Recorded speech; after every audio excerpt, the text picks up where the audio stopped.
15 जनवरी 2020 रात के 8 बज रहे थे। गलवान वैली में चारों तरफ सन्नाटा पसरा हुआ था। सब कुछ नॉर्मल नजर आ रहा था, लेकिन सिर्फ जमीन पर आसमान से एक तूफान उतर रहा था। आखिरी बार रेडियो पर सिग्नल सुना गया, मूव कंफर्म। उसके बाद 6 घंटों तक किसी का कुछ नहीं पता। अगली सुबह बर्फ में मिली 20 इंडियन सोल्जर की लाशें। ना कोई गोली चली, ना कोई विस्फोट। इंडियन जवान के चेहरे कुछ इस तरह से थे जैसे उन्होंने मौत से पहले कुछ देखा था, जो उनके साथ ही मिट्टी में दफन हो गया था। जो गलवान वैली कुछ टाइम पहले बिल्कुल शांत थी, वहां अगले दिन बस चारों तरफ खून नजर आ रहा था। जो बर्फ थोड़ी देर पहले वाइट थी, वो हमारे वीर जवानों के खून से अब लाल हो चुकी थी। मौत हमारे जवानों के सर पर खड़ी थी और हमारे जवान सीना ताने मौत के सामने खड़े हुए इंडिया की रक्षा कर रहे थे। क्या वो इंडिया चाइना का एक एक्सीडेंटल क्लैश था या चाइना की एक पूरी साजिश जो पूरी दुनिया ने देखी, जिसको भारत आज भी भूल नहीं पाया? स्वागत है आपका एक बार फिर से मेरी वीडियो में।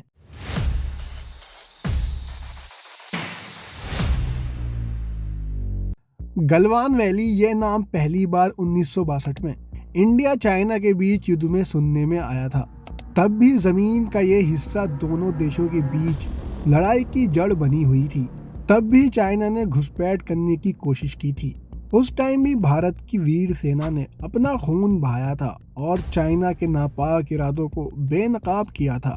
लेकिन इसके बाद टाइम बीतता चला गया। दोनों देश अपने अपने जख्म भुला चुके थे और अब दोनों देश न्यूक्लियर पावर बन चुके थे। दोनों देशों के बीच नजदीकियां बढ़ी, एक दूसरे के साथ कारोबार भी शुरू किया और एक दूसरे के साथ इकोनॉमिक पार्टनर भी बन चुके थे। लेकिन कभी भी एक दूसरे के ऊपर भरोसा कायम ना हो सका।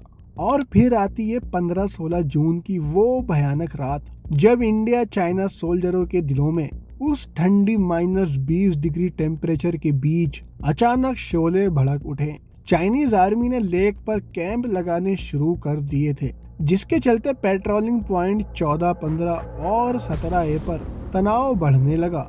भारत के जवान ने शिकायत की और बात को फ्लैग मीटिंग करके सुलझाने की कोशिश की गई। टॉक एग्रीमेंट किया गया और चाइनीज आर्मी ने पीछे हटने का वादा किया और मैटर को बात के जरिए निपटाया गया। लेकिन भारतीय सोल्जर को उनके ऊपर भरोसा नहीं था।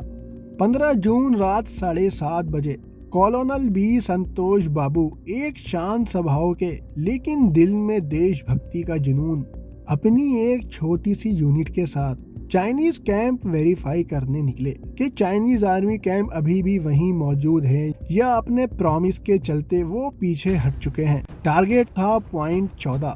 वहां पहुंचकर उन्होंने देखा कि चाइनीज स्टैंड अभी भी उसी जगह मौजूद है, लेकिन इस बार चाइनीज सोल्जर पूरी तैयारी करके बैठे हुए थे, जिसकी जानकारी इंडियन आर्मी को बिल्कुल भी नहीं थी।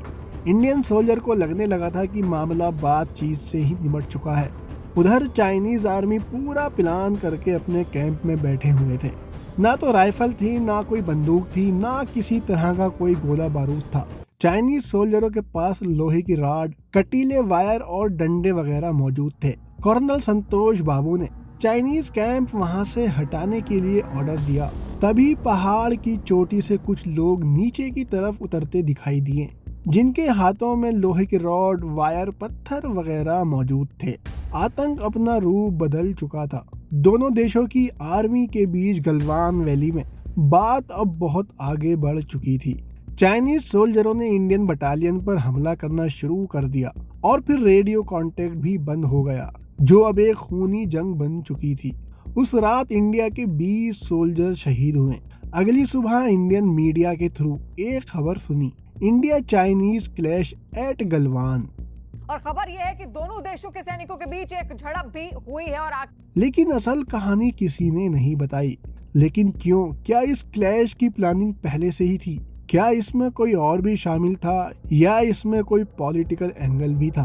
उधर चाइना ने अपने फौजियों की मौत को शुरू में छुपाने की भरपूर कोशिश की, लेकिन एक रिपोर्ट ने कंफर्म किया था कि 38 चाइनीज फौजी उस रात मारे गए थे और एक QI फैबो चाइनीज फौजी कमांडर भी घायल हुआ था। पर चाइना ने कभी भी खुलकर इस बात को एक्सेप्ट नहीं किया। चाइना इस पर हमेशा चुप रहा। इधर जब हमारे सोल्जरों की बॉडी को लाया गया तो पूरे भारत का खून खौल गया और चाइनीज ऐप और सामान का बॉयकॉट किया जाने लगा। भारतीयों का सीना गर्व से चौड़ा था क्योंकि हमारे देश की आर्मी ने मुंह तोड़ जवाब दिया था। उन ऊंचाइयों पर फिर तिरंगा लहराया था जहां से दुश्मनों ने हमारे तिरंगे को हटाने की नापाक कोशिश की थी। गलवान सिर्फ एक क्लैश नहीं था, ये एक पैगाम था उन्हें जो इंडिया के खिलाफ नापाक इरादे रखते हैं। हिमालय के बीच जो हमारी इंडियन आर्मी है वो कभी पीछे नहीं हटती। गलवान अभी भी वही है, ठंडी, खामोश लेकिन जख्मी। सवाल अब भी जिंदा है, लेकिन एक बात पक्की है, अगला दुश्मन जब भी आएगा उसके लिए हमारी फौज अपना सीना ताने गर्व के साथ वहीं मौजूद मिलेगी। इंडियन आर्मी को सच में मेरा दिल से सलाम। वीडियो अच्छी लगी हो तो सब्सक्राइब करना या मत करना, लेकिन कमेंट में इंडियन आर्मी जरूर लिख देना। मिलते हैं नेक्स्ट वीडियो में।